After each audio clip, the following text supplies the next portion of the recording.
Teman-teman, sebelum menyaksikan tayangan ini, jangan lupa like, komen, lalu subscribe. Bagi yang sudah subscribe, semoga beruntung selalu. Amin. Oke, terus jingle. Tulisannya jingle, macamnya jingle. Jingle itu dalam manapun, setiap kali menampilkan Semar, kalimat pertama yang diucapkan pasti itu. Bergegek, ugek-ugek, mel-mel, sakndulit. Kadang-kadang dibaca sakndulito, langgeng. Kadang-kadang nggak pakai langgeng tapi ole-ole. Tapi itu intonasinya lucu, karena saya bukan dalang ya ora iso lucu. Mungkin yang kamu bisa dalang bisa mengintonasikan itu dengan bagus. Jadi bergegek, ugek-ugek, mel-mel, sakndulit, langgeng. Bergegek itu kamu diam nggak ngapa-ngapain. Ugek-ugek itu bergerak-gerak. Mel-mel itu mengais-ngais, nyari makan. Sakndulit ya sakndulit. Langgeng itu abadi. Itu filosofi hidup. Untuk aktif, jangan pasif. Bergegek, daripada kamu bergegek, ugek-ugeklah, gerak-geraklah, berupayalah, berusahalah. Mel-mel, yaitu makna harafiahnya nyari makan. Tapi cari apapun yang memang kamu ingin cari. Mimpimu apa, tujuanmu apa, kais-kaislah.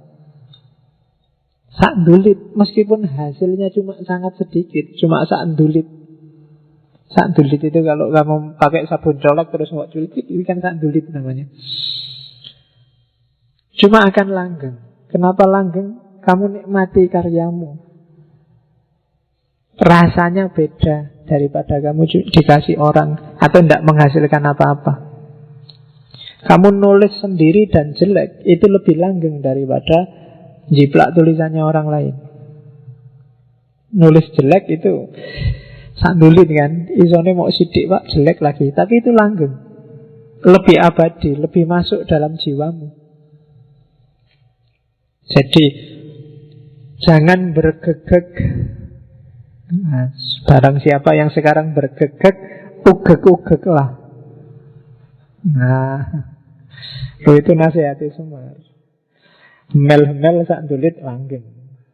Jadi yang sedang merasa diam, tidak punya karya, tidak aktif, pasif, hidupnya monoton, rutinitas yang tidak membuahkan apa-apa, ugek-ugeklah, gerak-geraklah, hasilkan sesuatu.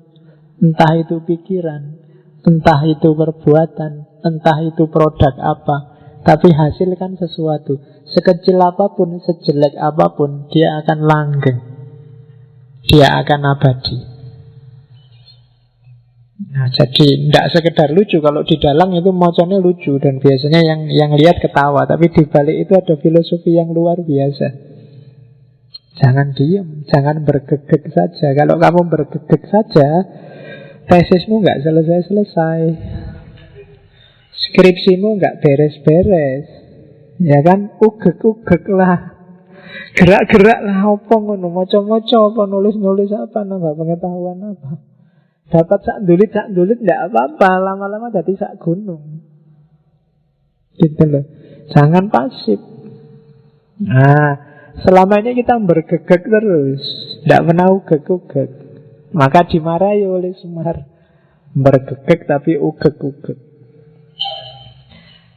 Jadi jinglenya itu, saya sebut jingle karena ini sering sekali diucapkan oleh Semar. Mau ngomong apapun, dia diawali dengan ini. Kadang-kadang di sela-sela ngobrol dia ngomong ini. Bergegek, ugek-ugek, mel-mel, sakndulit, langgeng. Ya, dengan intonasi dan nada khas Semar. Oke, kalau di Ponokawan, Semar itu kan punya 4 anak yang bukan lahir dari istri. Jadi ada Gareng, Petruk, 3 anak, Gareng, Petruk, Bagong. Sebenarnya itu simbol-simbol. Kalau Bagong itu simbol revolusi, karena dia selalu bantah. Kalau Gareng itu simbol kritisisme, dia selalu mempertanyakan. Kalau Petro itu simbol ketidakterikatan oleh aturan, pokoknya oleh dunia di level apapun. Itu Petro, yaitu ciptaannya para wali. Revolusi jadi bagong itu dari bahasa Arab sebenarnya bago. Bago itu kan semacam bangkang. Jadi oleh para wali ya semangat revolusi. Tadi ada Semar Gugat, itu karakter bagongnya yang muncul. Meskipun kalau di Jawa hari ini, di Indonesia, bagong itu kan yang kamu bayangkan simbol orang yang gendut.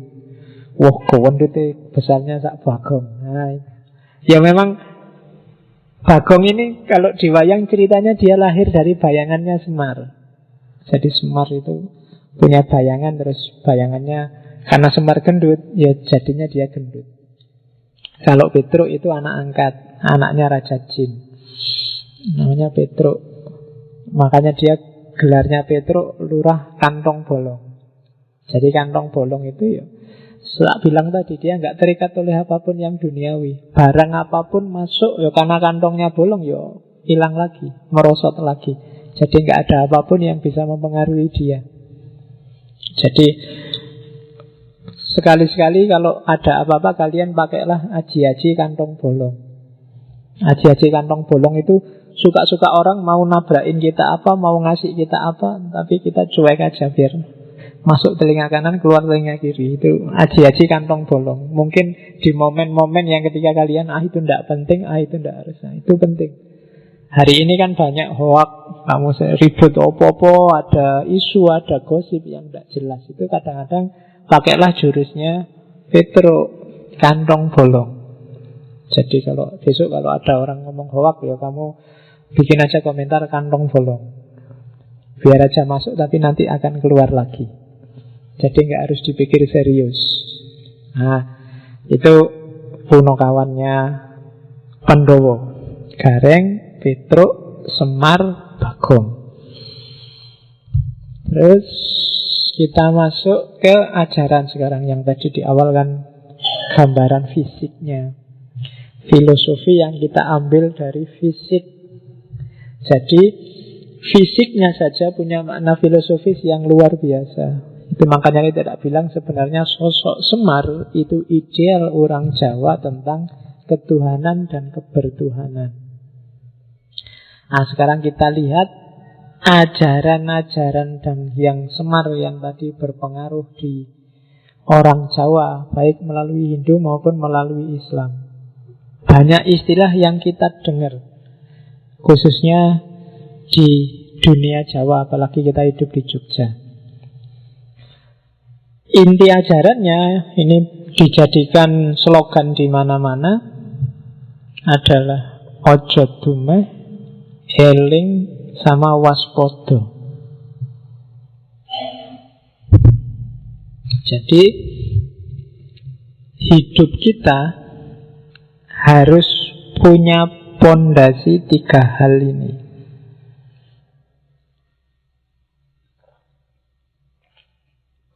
Ojo dumeh, eling sama waspodo. Ojo dumeh itu sikap mental, eling dan waspodo itu pikiran. Jadi ojo dumeh itu makna harafiahnya jangan mentang-mentang. Di level apapun, perilaku, kata-kata, ucapan, bahkan termasuk kata hati, bersitan yang muncul di hati. Jangan mentang-mentang, ojo dumeh. Mentang-mentang cakep terus gonta-ganti pacar, nah, itu ojo dumeh. Mentang-mentang pinter terus minteri kancane, itu ojo dumeh. Mentang-mentang banyak kan kamu mentang, bahkan kadang-kadang kan kamu jelek aja mentang-mentang. Ya kan, mentang-mentang jelek kayak ini kan, gitu ada kan. Oke, mentang-mentang jomblo kan ada. Banyak loh kamu mentang-mentang itu. Kamu bisa nyari contoh sendiri sebanyak mungkin. Oke kan, kadang-kadang miskin aja kan mentang-mentang. Saya miskin loh, saya ini termasuk golongan orang yang tertindas loh, saya ini mentang-mentang gitu, mentang-mentang miskin.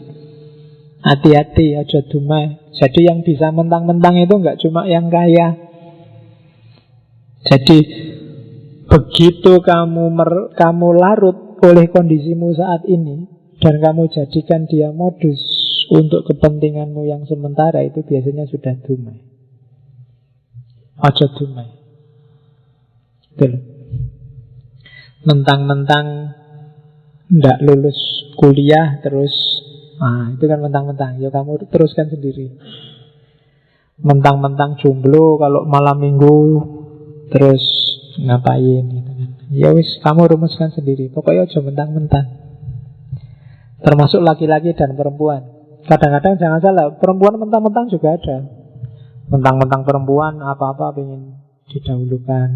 Kan ada ladies first kan gitu. Meskipun ngantrinya telat, kan ladies first, minta pertama. Itu termasuk. Cowok juga begitu.